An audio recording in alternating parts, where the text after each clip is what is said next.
My name is Anita Cinderempole, and I am a public health inspector with Southwestern Public Health. I have the pleasure of introducing two of our speakers today, Leslie Leach and Paige Davies. So Leslie Leach is a public health nurse of 23 years. She is certified in infection control and is an IPAC specialist supporting long-term care homes, retirement homes, and congregate living organizations through the Southwestern IPAC Hub. And we have Paige Davies. She is a nursing student from Western University, working with the infectious diseases team at Southwestern Public Health. Hi, Leslie and Paige. So thank you.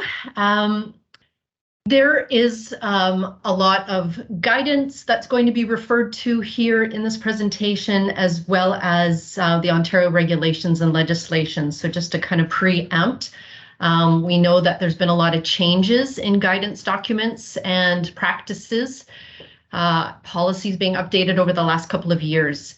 And so this will reflect the most current guidance and legislation that's out there.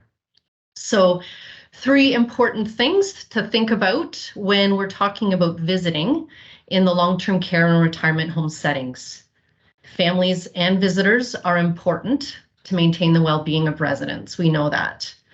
Any approach to visiting must balance the health and safety needs of other residents, staff, and visitors, and ensure that all risks are mitigated. And long-term care and retirement homes should implement a visitor policy and have it accessible to all staff, family, and visitors to ensure safe visits. And this is often something that we request when we're on site as part of our IPAC visit.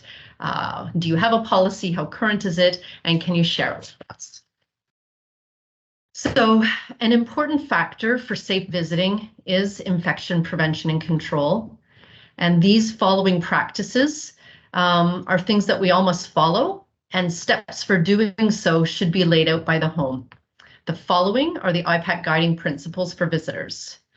Refrain from visiting if showing signs and symptoms of an illness. Avoid visiting during an outbreak if you do not wish to become ill. Check in at the nursing station prior to visiting for any resident precautions. And ensure you perform hand hygiene when entering and exiting the resident's room.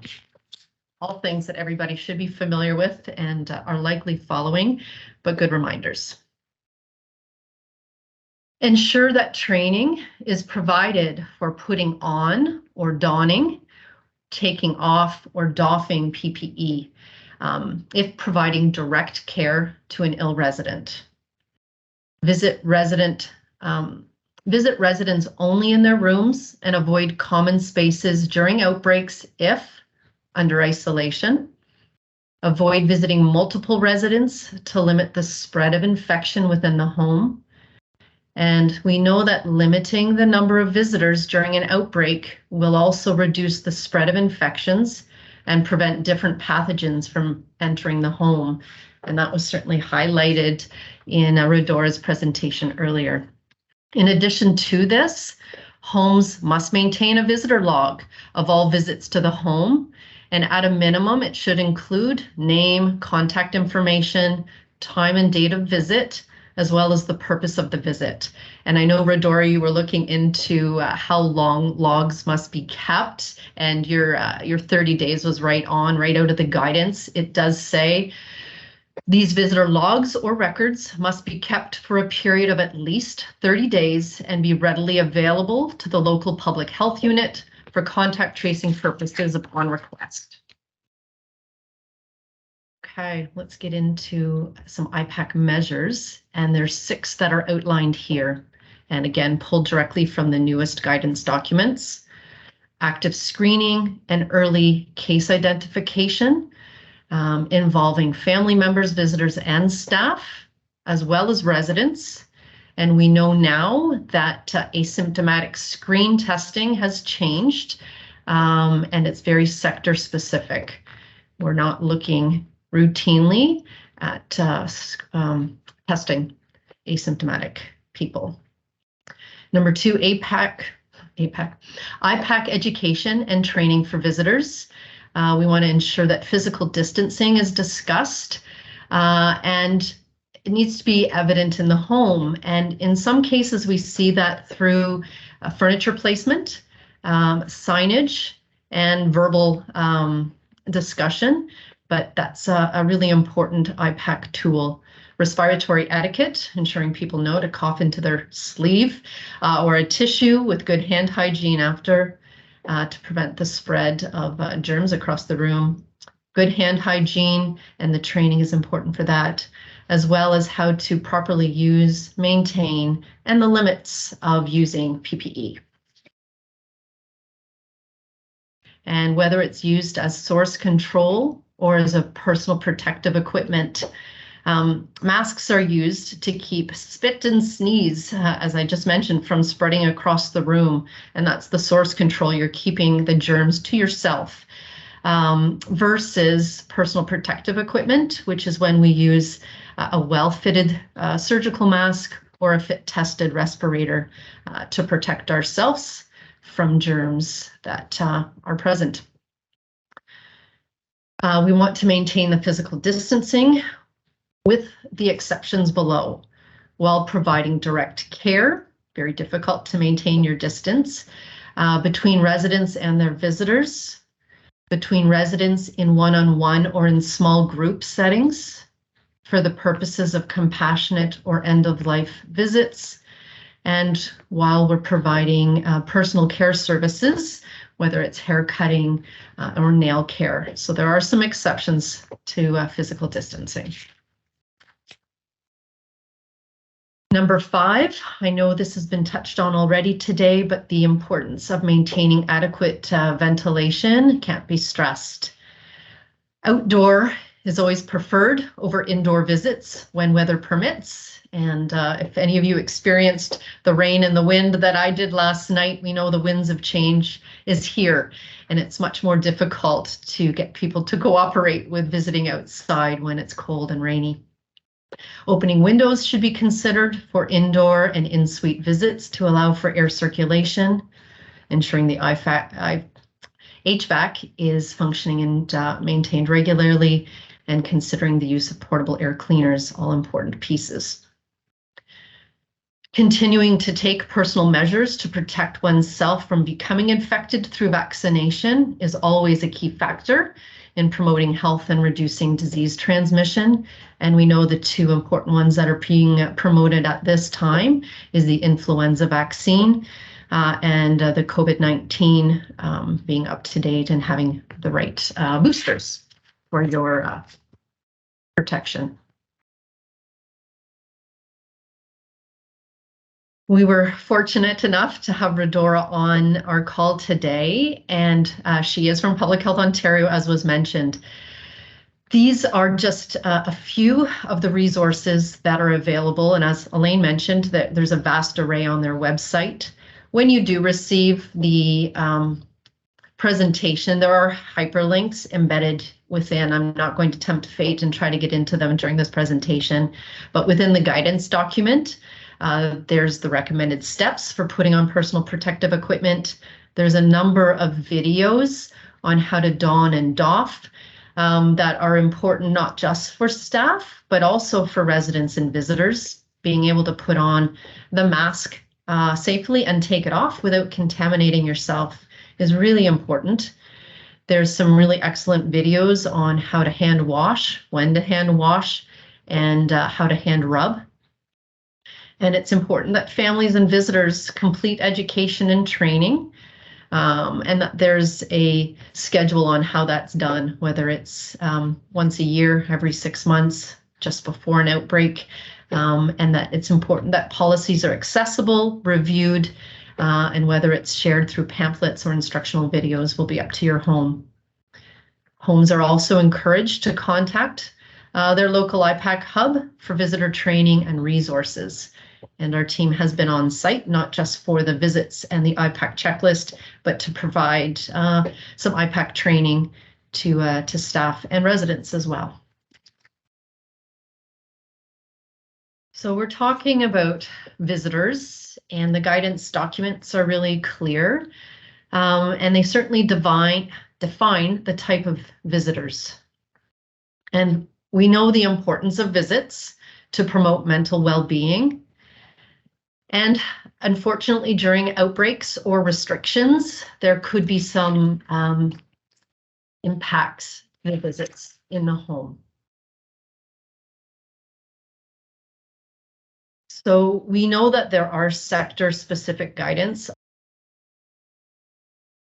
retirement home, and maybe some acute care who also follow the guidance.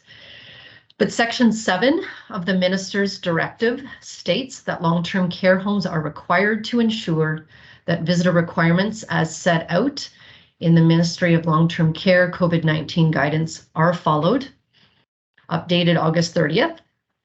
And it's also recommended that retirement homes ensure that Section 3 of the Ministry for Senior and Accessibility, updated June the 24th, regarding home visits are also followed.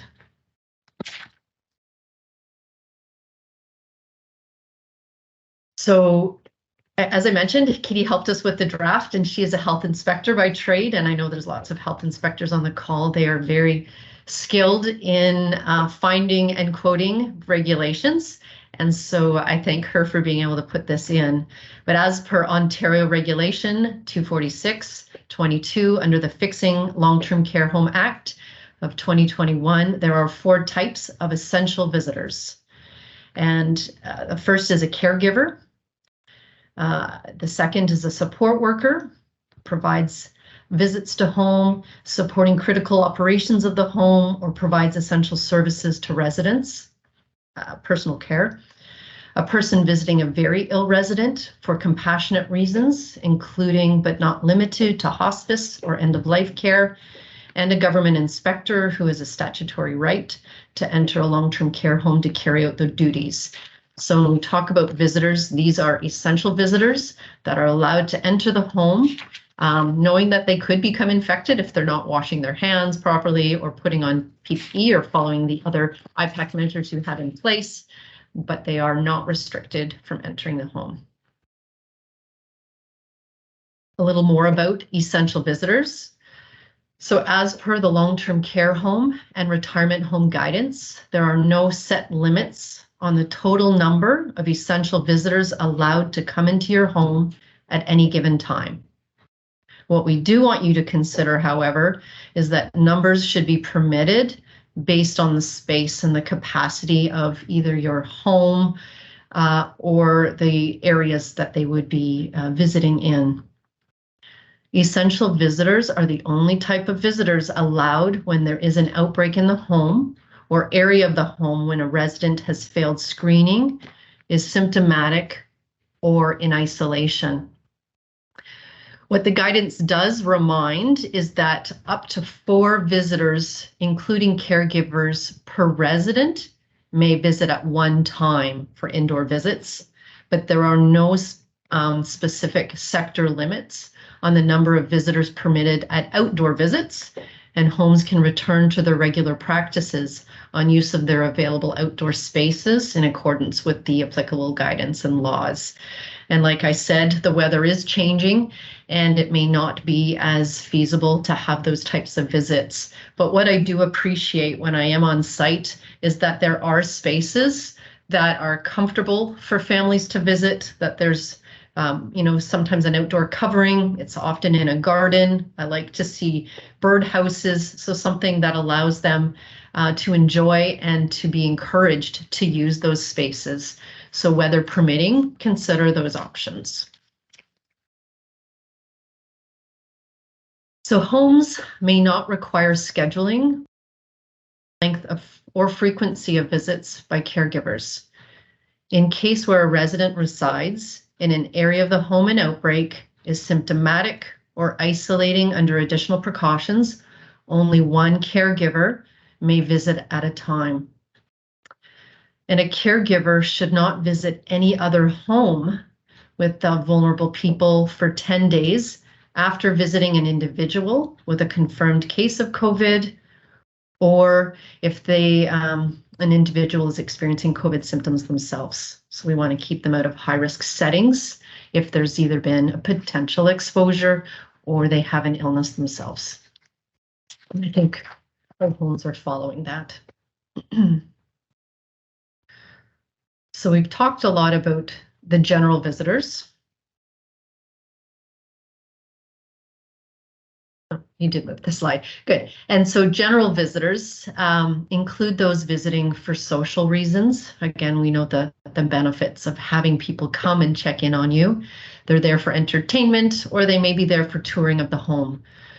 Homes should prioritize the mental and emotional well-being of residents and strive to be as accommodating as possible when scheduling these visits with the general visitors. So when would general visitors not be permitted?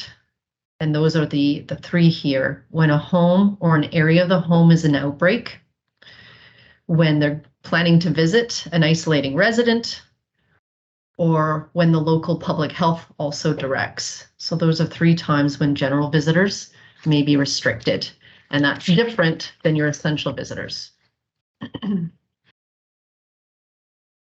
So we're going to move on to the isolation strategies for residents. It really is a hot topic right now, and it's pretty relevant in the guidance.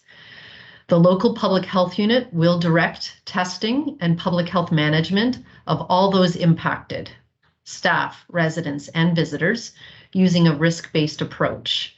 And it's important to consider both the COVID-19 risk to the resident and the potential harm of resident isolation and testing when implementing public health measures.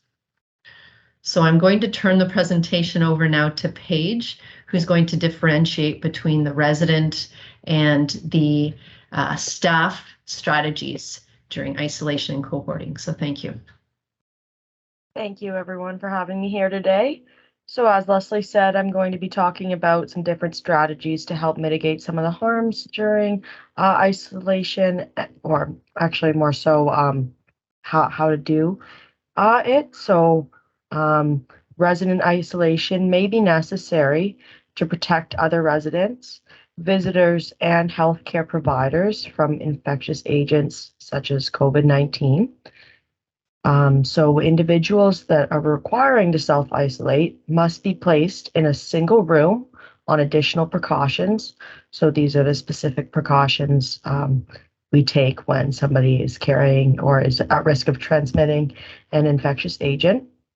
So where self-isolating in a single room is not possible, individuals may be placed in a room with no more than one other resident, in which that other resident they're placed with must also be put under additional precautions. And every effort must be made to allow for adequate space between beds, and that is a minimum of 2 meters or 6 feet. Something that can be done is having the heads of the bed flipped to be at opposite ends of the room with barriers in between.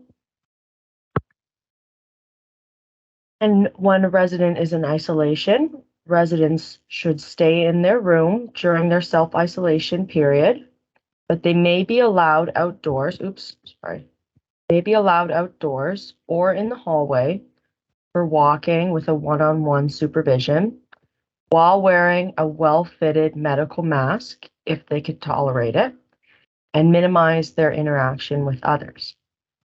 Residents also should be encouraged to wear a well-fitted mask, again, if tolerated, when they're receiving direct care in their room. The next thing I'm going to talk about is cohorting of residents. So residents may need to be grouped together or cohorted according to guidance at the direction of their local public health unit, as well as the outbreak management team.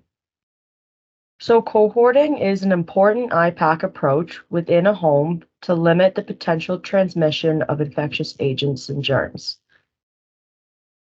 One can define the outbreak area of the home, for example, a certain floor, a certain unit, or even the entire facility, and cohort based on COVID-19 status.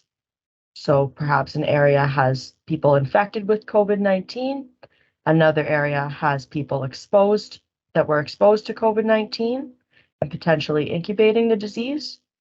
And again, this is an important approach. Continuing on with the cohorting of residents.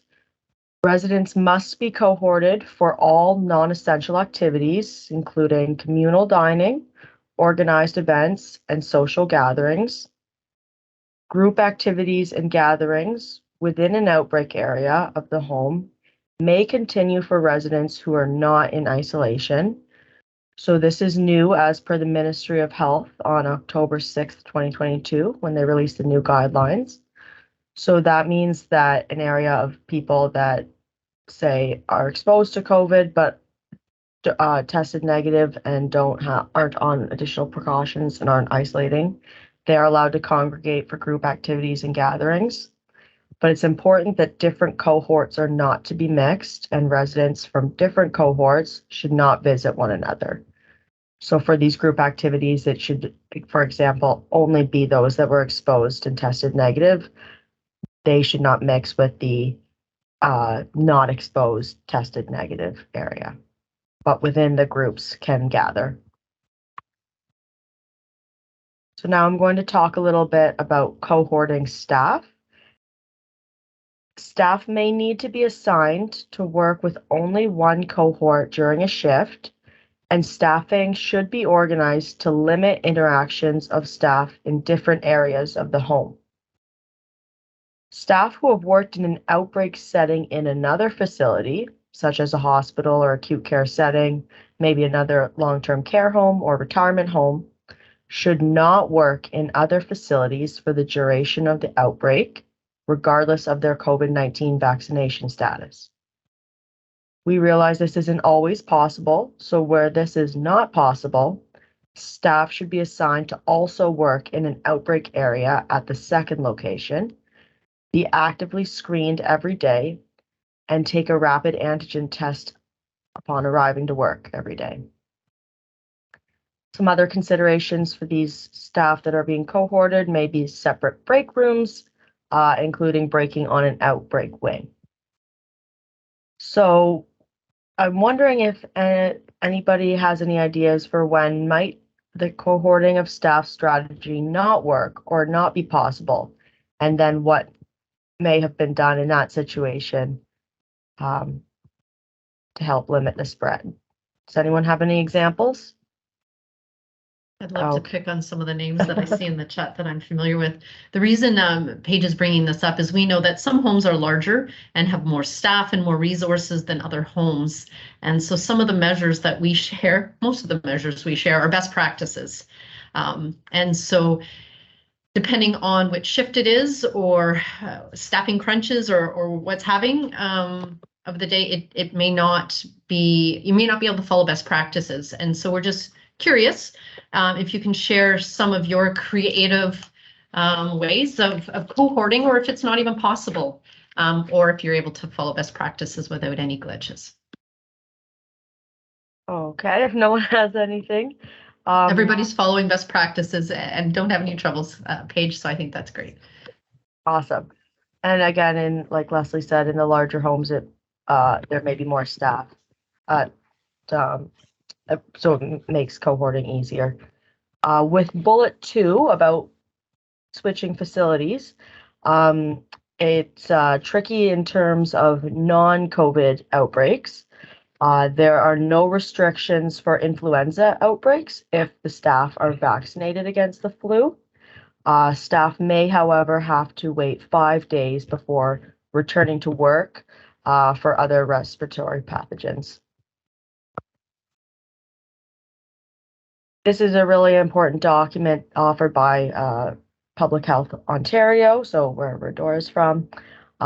It's the Cohorting in Outbreaks in Congregate Living Settings Guide, and it offers some additional cohorting strategies. One, for example, here's in that document. And also remember to use your Southwestern Public Health staff for support during outbreaks. Try to stay up to date with the guidance and ensure your IPAC lead, uses the networking community of practice and webinars available to walk through some of these challenging measures.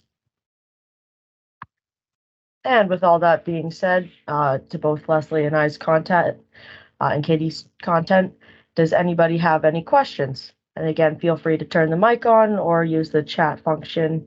And like previous presenters have said, if you don't have a question until later, we'd be happy to answer for you at a later time.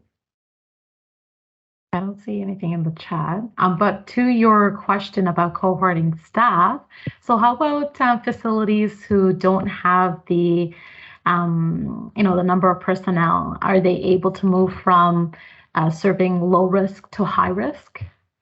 Yeah, we recommend that they start by caring for the low risk clients, so say the COVID negative clients, and then they move those to say the not sick but exposed, to the sick and exposed but negative, to the COVID positive infectious clients.